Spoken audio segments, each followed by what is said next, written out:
송은재TV 시작하겠습니다. 국민의힘 당권 경쟁은 안철수 사태, 안철수가 치명적인 타격을 입은 것으로 보입니다. 안철수 사태로 인해서 굉장히 격동하고 있다. 이 지지율도 격동하고 있다라고 하는 것입니다. 그 다음 조국에 이어서 이재명이 조국과 비슷한 이런 행보를 보이면서 갈수록 민주당 내에서도 이재명이 고립되고 있다. 그러니까 지금 앞뒤가 맞지 않는 수사 중인 검사를 바꿔달라라고, 도둑놈이 자기 마음에 들지 않는다고 검사를 바꿔달라 이렇게 요청할 수 있는 법안도 만들겠다. 금수완박 2탄이죠. 이런 걸 추진해서 더 많은 비판을 받고 있습니다. 전체적인 전국 흐름 한번 짚어보겠습니다. 먼저 전국 흐름을 짚을 때 가장 기초적인 것입니다. 여론조사 결과입니다. 윤석열 대통령에 대한 여론조사 결과가 하나 나왔습니다. 리얼미터가 지난달 30일부터 3일까지 전국에 2,511명을 대상으로 조사한 결과입니다. 윤석열 대통령 국정수행을 잘하고 있다 39.3, 지난주보다 2.3%포인트 오른 것입니다. 39.3. 부정평가는 2%포인트 내려서 57.8입니다. 그러니까 이 리얼미터 이 조사로는 윤석열 대통령에 대한 지지율이 지난 1월 첫째 주에 40.9%였다가 3주 연속 하락했습니다. 소폭 하락하는 37%까지 내려가는 이런 추세를 보이다가 4주 만에 이제 반등한 것입니다. 윤석열 대통령에 대한 지지율이 다시 오르고 있다. 많이 논란이 됐던 난방비 폭등, 이 부분을 윤석열 정부가 잘 대응을 했고, 민주당이 또 최근 들어서 일부 언론과 천공스승, 그 천공스승이 대통령 관저를 이전하는 데 개입했다라고 하는, 뭐 어제 오늘 일도 아닙니다. 아무런 근거가 없어서 여러 번 이야기가 됐다가 들어갔던 부분인데 다시 그걸 꺼내서 일부 언론과 함께 공격을 하고 있는데, 대통령실에서는 모두 고발 조치를 했습니다. 그런데도 이런 것들이 이제 지지율에는 영향을 좀 미칠 수가 있다. 또 국민의힘 내부에 나경원에 이어서 안철수 사태, 저런 부분들이 윤석열 대통령의 지지율에도 영향을 미칠 수 있다. 그렇지만 윤석열 대통령 지지율이 4주 만에 다시 반등했다라고 하는 것은 다시 안정세로 돌아섰다. 이 리얼미터 조사로는 40% 초반 정도인데 다른 조사로는 40% 중반까지도 나오고 있습니다. 계속 지금 윤석열 대통령에 대한 지지율이 계속 올라가도 모자랄 판에 계속 이렇게 발목이 잡히고 있습니다. 윤석열 대통령에 대한 지지율이 계속 오를 수 있는 컨벤션 효과죠. 국민의힘 지지율도 오르고 윤석열 대통령 지지율도 오르고 이럴 계기를 맞아야 하는데 지금 그렇지 못하다라고 하는 것입니다. 그게 이제 안철수 사태가 빚은 또 영향이다, 이렇게 읽힙니다. 안철수와 김기현 지금 국민의힘 전당대회를 놓고 또 여론조사 결과가 나왔습니다. 이제 예비 서류심사를 거쳐서 서류심사에서 몇 명이 떨어졌죠. 그 유튜브를 하는 분들도 좀 떨어졌던데, 유튜브 하는 분들이 좀 나섰으면 얼마나 호응을 받게 될까 한번 보고 싶었는데, 유튜브를 하는 분들이나 김건희에서 팬클럽을 했죠. 강신업 변호사도 서류심사에서 떨어졌습니다. 그런데 문제는 이제 이 여론조사 결과가 나왔는데, 조원 CNI의 여론조사 결과입니다. 3일부터 5일까지입니다.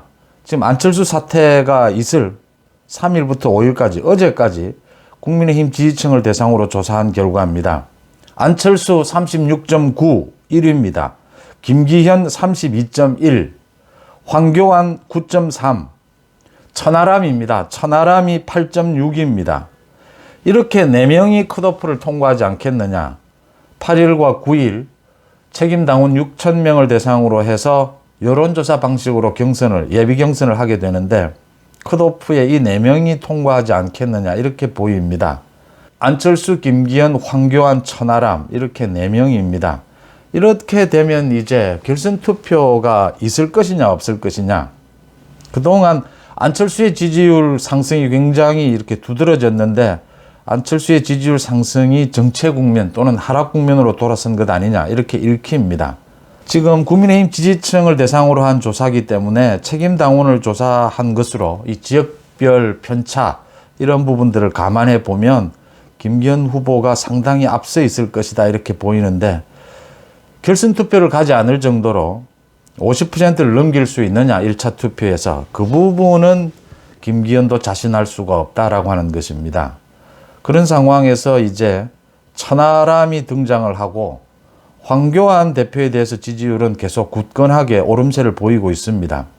이제는 뭐 소위 친윤 반윤 이런 구도, 이게 정확한 이름은 아니고 좀 사실은 많은 국민들이 별로 좋아하지 않는 것이죠. 정확하게는 주류 비주류가 정확할 겁니다.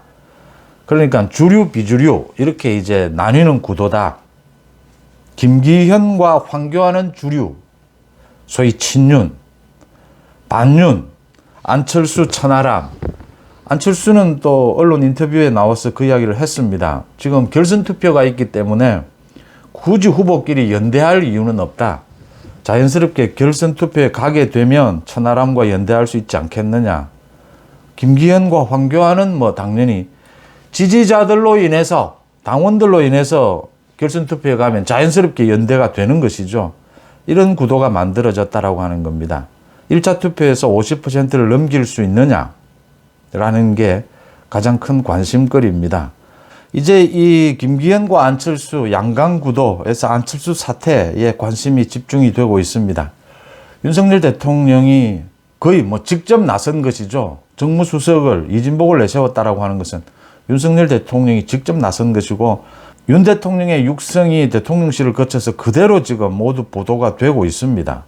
윤석열 대통령이 안철수에 대해서 분명하게 이야기를 한 것이죠. 윤한연대라는 이야기, 안윤연대. 그 이야기가 안철수는 지금 변명을 하기를 당선인 시절에, 대통령직 인수위 시절에 윤한연대라는 말을 썼었다. 그래서 자기가 썼다라고 했는데, 대통령직 인수위 시절과 지금은 상황이 완전히 다른 것이죠. 그런 상황도 모르고 썼다면 안철수가 얼마만큼 지금 헷갈리고 있는지, 길을 못 찾고 있는지가 보이는 부분이고, 윤한연대, 윤핵관이라는 말을 쓰지 말라라고 하면 쓰지 않겠다. 대통령실을 이해한다. 안철수가 이렇게 물러섰고, 안철수가 오늘 공개 일정도 모두 중단을 했습니다. 이런 경우에 뭐 칩거했다 이렇게 하죠. 이제 고민을 하게 되는 셈인데, 윤석열 대통령이 직접 육성이 전달이 됐기 때문입니다. 이진복을 통해서. 또 지금 당대표인 비대위원장 정진석 비대위원장에게 이진복을 통해서 윤석열 대통령이 안철수에 대한 경고를 요청을 했다라고 하는 겁니다.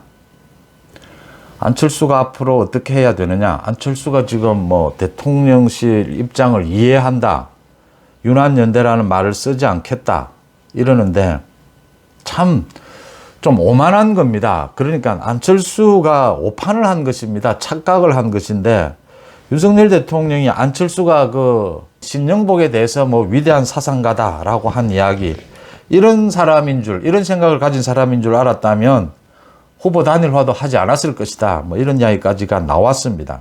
그 이외에도 많은 이야기들이 나왔습니다. 윤석열 정부 들어서 전혀 어려울 때 도와주지도 않던 사람이 갑자기 윤한연대 이야기를 하면, 또 윤한연대가 뭡니까? 헌정사에서 집권 여당의 당권 경쟁에서 대통령과 자기를 동격으로 세우고 연대 이야기를 하는 이런 안철수의 태도. 그러니까 후보 단일화를 했습니다.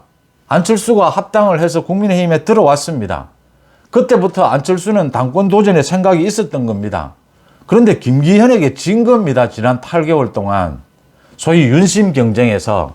거기에서 졌으면 그걸 바탕으로 해서 그래도 당권에 도전하고 싶다면 소위 비주류로서 자기의 길을 가겠다, 이렇게 모색을 해야 되는 겁니다. 그런데 안철수가 비주류도 모색을 하면서 친윤, 윤심도 자기 것이다, 이런 식으로 하니까 윤석열 대통령이 바로 이야기를 하는 겁니다. 윤한연대가 이게 격이 맞는 이야기냐.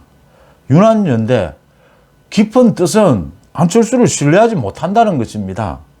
안철수보다 김기현이 훨씬 앞서 있다. 이 친윤 경쟁에서는 뭐 그 부분이 확인이 된 겁니다. 현실적으로. 그러면 안철수가 지금 공개 일정을 중단하고 이제 뭐 고민에 들어갔다라고 하는데, 안철수의 길은 뻔한 겁니다.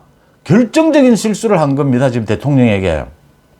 대통령에게 지금 사과를 하고 자기가 뭘 잘못했는지, 지난 8개월 자기가 뭘 잘못했는지, 뭐 10년 잘못한 것 이야기까지는 안 가더라도 그 이야기를 하면 안철수는 이제 설 자리가 없는 겁니다. 이런 참 착각이라고 해야 됩니까? 이런 오판을 하는데 이 지금 이런 모양새는 안철수가 소위 미래 권력으로서 윤석열 대통령과 맞짱을 뜨겠다는 태도거든요. 자신은 대권주자다. 이번에 당권만 잡으면 이제 윤석열 정부를 자기가 대체할 수 있다. 이런 식이거든요. 그게 지금 말 속에서 안철수의 말에서 계속 드러났습니다. 뭐 내년에 총선은 자신이 치러야 이길 수 있다. 내년에 총선에 지면 윤석열 정부는 위태로워진다. 정권이 법정 기한을 못 채울 수도 있다. 뭐 이런 식의 이야기를 하면 소위 영린을 건드렸다 이렇게 이야기를 하는데, 나경원도 안철수와는 다른 내용으로 나경원도 오판을 했는데 안철수는 결정적인 오판을 했다라고 하는 겁니다. 착각하고 있다라고 하는 것이죠. 지금 안철수가 어떻게 결정을 하느냐. 후보를 사퇴를 하기는 힘들 겁니다. 안철수 입장에서는 깔끔하게 그냥 비주류로서 나가는 겁니다. 이제는 윤석열 정부 자신의 입으로도 이야기했습니다. 천하람과도 연대할 수 있다라는 것이니까 이준석과 연대할 수 있다라고 하는 것이죠. 그러니까 뭐 국민의힘도 모두 주류일 수는 없습니다. 소위 반윤도 있는 겁니다. 어느 조직에나. 이제 거기에서 자신의 입지를 찾을 수밖에는 없다. 돌이킬 수 없는 상황이 됐다라고 하는 겁니다. 타이밍을 놓칩니다. 그러니까 착각이 되고 계속 고집을 부리니까 타이밍을 놓치는 겁니다. 자신의 입장에 대해서 냉정하게 판단을 못하는 것이죠. 그런 오판이 빚은 것이다. 안철수는 천하람과 함께 반윤, 비주류에 서게 되고, 김기현은 황교안과 함께 주류, 친윤으로 서게 되는 이런 구도가 만들어졌다라고 하는 겁니다. 거기에다가 당원, 책임 당원들의 지금 흐름을 여러 가지 여론조사를 보건대 안철수, 천하람 연대, 그게 결선 투표까지 갈 수 있겠느냐. 이게 지금 관건입니다. 컷오프 결과가 10일 발표가 되는데 그게 1차 이제 관문이 될 것이다. 판단 자료가 될 것이다. 이렇게 보입니다. 반면에 김기현 후보는 큰 실수를 하지 않고, 김기현 후보는 입지가 좋았죠. 처음부터 이제 친윤 후보로 자리를 잡은, 지난 8개월 동안에 자기의 열심히 한 뭐 공적이죠. 친윤 후보로 자리를 잡으면서 큰 실수를 안 하는, 무리를 하지 않는 이런 행보를 보여주고 있습니다. 나경원과의 문제도 많이 해결을 한 것으로 보입니다. 지난 3일 나경원의 집에 찾아갔다가 또 어제는 나경원이 가족들과 함께 강릉에 가 있는데, 휴가를 가 있는데 강릉까지 찾아갔다. 나경원의 메시지가 많이 달라졌습니다. 깊이 고민해 보겠다 해서 윤석열 정부 성공을 위해서 협력할 일이 있으면 협력하겠다. 나경원이 거의 결정한 것으로 보입니다. 김기현을 지지하겠다. 나경원의 지지를 받게 되면 이제 더 분명해진다라고 하는 겁니다. 이 대립 구도가. 김기현으로서는 굉장히 큰 힘을 얻게 되는 그런 결과가 예상이 됩니다. 김기현이 크게 두드러지진 않지만 큰 실수도 하지 않는다. 또 나경원과의 문제도 해결을 했다. 그 가수 남진과 배구 선수 김연경과의 그 사진 부분도 잘 해결이 된 셈이죠. 김연경 같은 경우에는 자신이 응원을 했었다. 가수 남진 씨가 이제 문제였는데, 거듭 말씀을 드리지만 연예인의 지지를, 그것도 남진 씨의 지지를 그 뭐하러 받으려고 해서, 남진 씨의 지지가 있다고 김기현이 뭐 그렇게 도움이 됩니까? 그 다음 김연경은 참 저도 좋아하는데 명쾌하지 않습니까? 응원한 것은 사실이다. 또 사진 찍으라고 올리라고 했다. 깔끔하지 않습니까? 배구에 대해서 김기현이 그렇게 관심이 많고 해서 애정을 갖고 응원해 줄 수 있는 것입니다. 김기현을 응원할 수 있으면 또 뭐 다른 후보도 적정한 응원을 할 수 있다.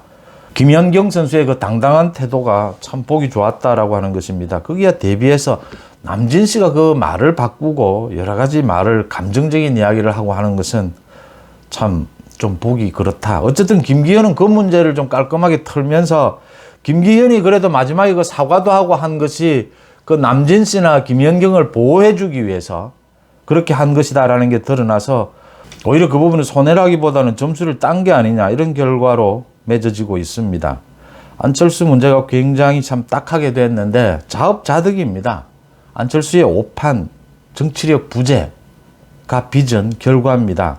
이 부분을 안철수가 깔끔하게 정리하는 것은 아무도 뭐 출마하지 마라, 출마하라 이야기하는 건 아닙니다. 출마해야 합니다. 안철수 입장에서는 지금 뭐 당에 아무런 뿌리도 없고 출마라도 해서 어느 정도라도 정치적인 뿌리를 좀 가져야 하는데, 대신 친윤이니 윤심이니 뭐 윤한연대니 이런 어처구니 없는 이야기는 하지 말아라고 하는 겁니다. 자신의 정치적 입지를 분명하게 파악을 하고 자신의 길을 가면 된다라고 하는 겁니다.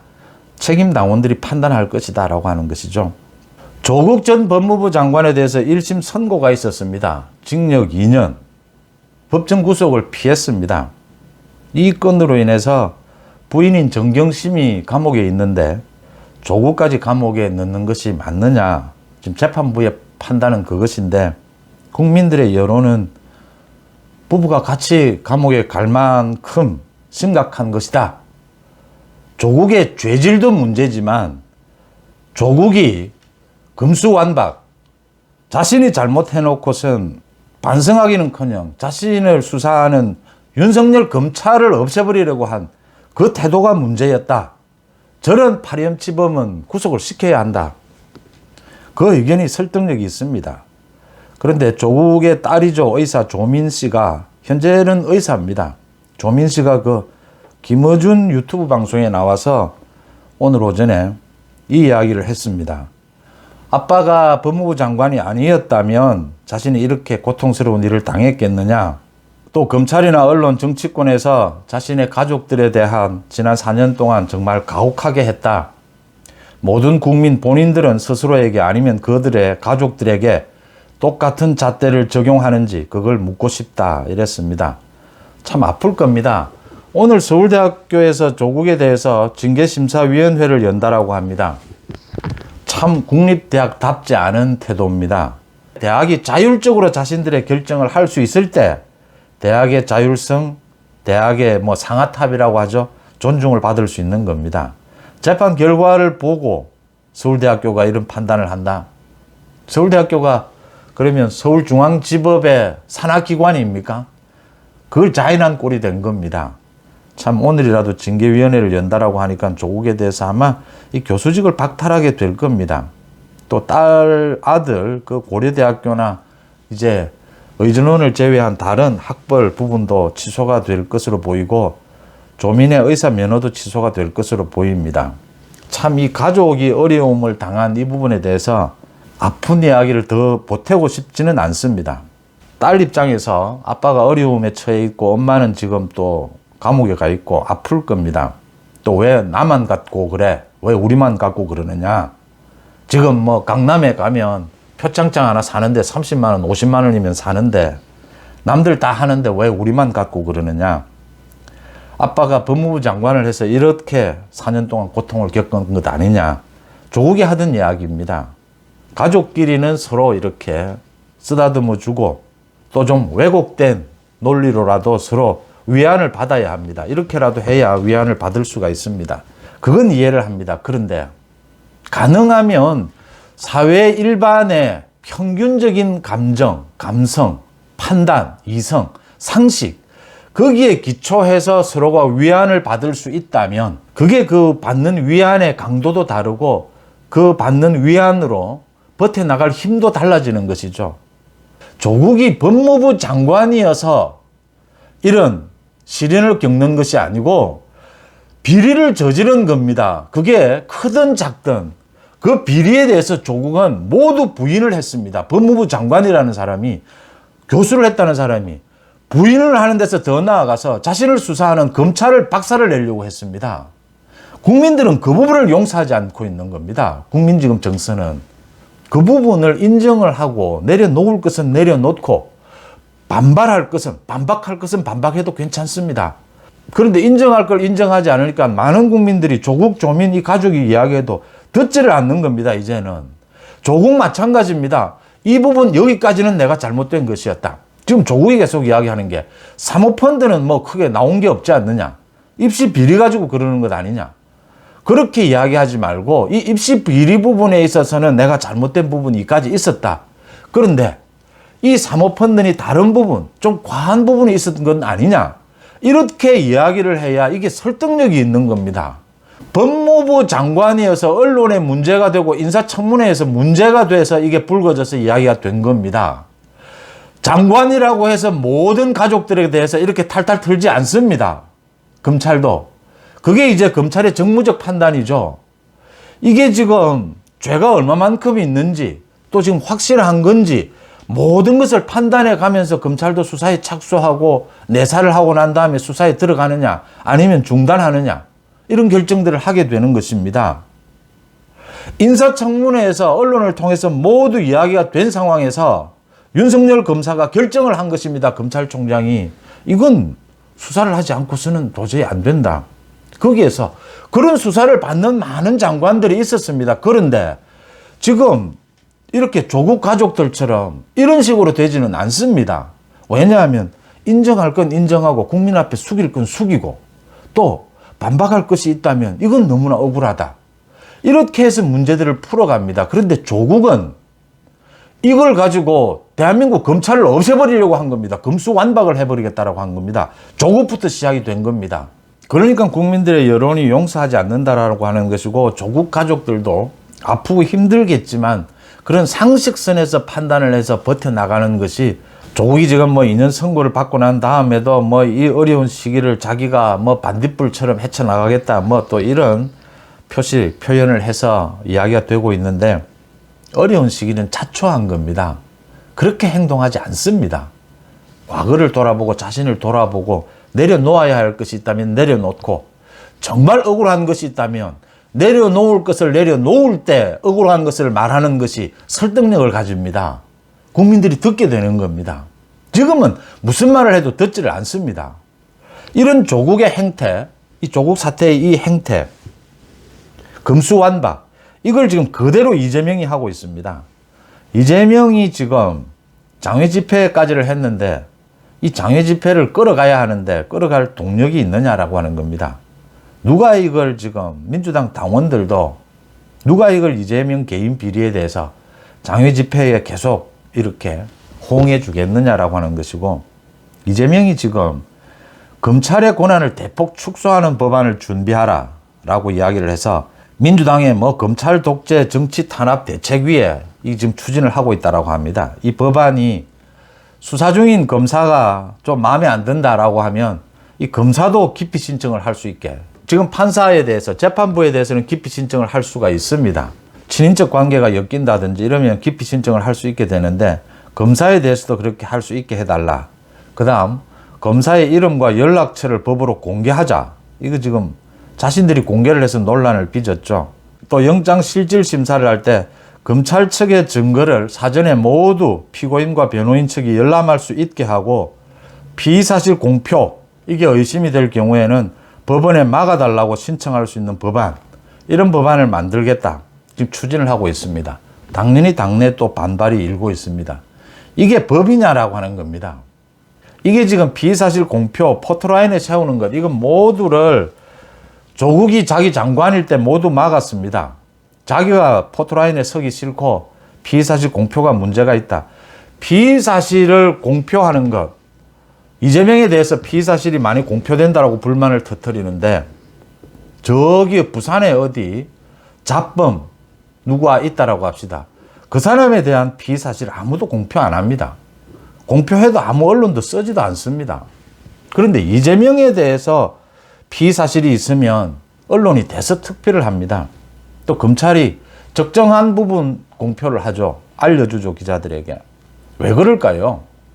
부산에 저기 도둑질을 한 잡범에 대해서는 피의사실 공표를 누가 하라고 하지도 않고 해도 아무 언론도 쓰지도 않습니다. 그런데 이재명에 대해서는 조그만한 거라도 검찰에서 나오는 소식이 있으면 대서특필이 됩니다. 왜 그렇습니까? 국민의 알 권리 때문입니다. 국민들이 알고 싶어 하기 때문입니다. 검사 이름, 연락처 모두 이제 다 알 수 있습니다. 그런데 이걸 굳이 민주당이 알리고 지금 또 이런 알리는 법안까지 만들겠다라고 하는 그 의도가 검사를 괴롭히겠다라고 하는 겁니다. 수사 중인 검사가 마음에 안 들면 바꿔달라. 기피 신청. 도둑놈이 자기 마음에 안 든다고 검사를 바꾸는 것. 판사도 바꿀 수 있으니까 바꿀 수 있지 않느냐. 다릅니다. 판사는 자신의 이름으로 재판부의 이름으로 판결을 내리는 거지만 검사는 소위 검사 동일체라고 하죠. 국가 공공기관, 검찰이라고 하는 전체 기관을 통해서 일을 하는 겁니다. 검사 개개인의 이름으로 일을 하는 것은 아니죠. 이렇게 처리를 하겠다라고 하는 것은 금수완박 연장입니다. 그러니까 금수완박 잘 안 되니까 이제 개개의 이런 법률을 만들겠다라고 하는 것인데, 검찰 측 증거를 사전에 피고인이 모두 열람할 수 있게 해달라. 자기 지금 재판 앞두고 지금 이재명이 가장 두려운 부분입니다. 지금 검찰이 소위 자신의 쌍방울 비리나 대장동 비리, 성남FC와 관련해서 얼마만한 증거를 가지고 있을까? 두렵죠. 알고 싶죠. 대비를 해야 되니까, 재판을 앞두고. 그러면 피고인은, 이재명은 검찰이 갖고 있는 모든 증거를 영장실질심사가 있을 때 모두 알아야 하고, 변호사가 준비하고 있는, 이재명 자기가 준비하고 있는 많은 또 증거들, 반박 자료가 있을 겁니다. 그건 검찰에 모두 알려줍니까? 현실적으로 말이 안 된다는 이야기입니다. 그 다음 둘째, 검찰은 거듭 말씀을 드리지만 국가 공권력입니다. 그러니까 이겁니다. 기본 전제가 검찰이 증거를 제시하지 못하면, 죄를 지은 게 정말 분명한 사람이라도, 지금 전 국민이 이재명이 잘못했다, 죄를 저질렀다라는 건 다 알지 않습니까? 그래도 못 잡아넣습니다. 검찰이 증거를 제시해야 합니다. 그럴 경우에 검찰 보고는 증거를 내놔라라고 하면서, 검찰은 가지고 있는 모든 증거를 그러면 이재명에게 모두 공개해라. 이재명 자신은 공개하지 않는다. 이렇게 삐뚤어진, 이렇게 균형이 무너진 이런 법안을 만들겠다. 이게 법리에 맞습니까? 이렇게 비합리적인 이런 법안을 만들어내서 하겠다라고 하면 민주당 내에서 반발만 더 거세집니다. 또 이 법안 만들어지지도 않습니다. 이 법안은 바로 이 법사위 소속입니다. 또 다른 법안도 법사위를 통과해야 되지만, 김도읍이 지금 법사위 위원장을 하고 있습니다. 법사위원장 반대하면 아예 상정조차 될 수가 없습니다. 패스트 트랙으로 해도 이 통과 못 합니다. 윤석열 대통령도 법조인입니다. 이런 말도 안 되는, 앞뒤 말도 안 되는 걸 통과시킨다, 단지 여론에 도움이 된다, 개딸들 일부는 모르겠습니다. 이런 법안을 찬성할 수 있을지. 근데 누가 이걸 민주당 내에서 이걸 찬성하겠습니까? 총선을 앞두고 이런 바보 같은 짓을 하겠습니까? 금수완박 2탄 법안, 장외 집회, 이재명의 마지막 몸부림인데, 그게 언제나 일이 안 되고 일이 어려운 지경에 가면 언제나 그렇습니다. 선택의 폭이 좁아들기 때문에 안철수의 경우와 마찬가지입니다. 하는 일마다 어쩔 수 없이 그 일을 하는데 그게 더 수렁으로 빠지는 일이 된다라고 하는 겁니다. 그럴 때는 털어버릴 수 있고 국민을 확 전환해버릴 수 있어야 하는데 그 길을 찾지 못한다라고 하는 겁니다. 안철수와 이재명 마찬가지입니다. 조국도 마찬가지입니다. 크게 틀고 크게 방향 전환을 하지 않으면 자신들에게 닥친 이 문제를 해결할 수가 없습니다. 지금 계속 수렁에 빠져들고 있는 겁니다. 크게 판을 바꿔버려야 한다. 그러지 않고서는 답이 안 나온다라는 부분입니다. 윤석열 대통령의 지지율부터 시작해서 이 조국, 안철수, 이재명 이야기까지를 짚어봤습니다. 송은재TV 마칩니다. 고맙습니다.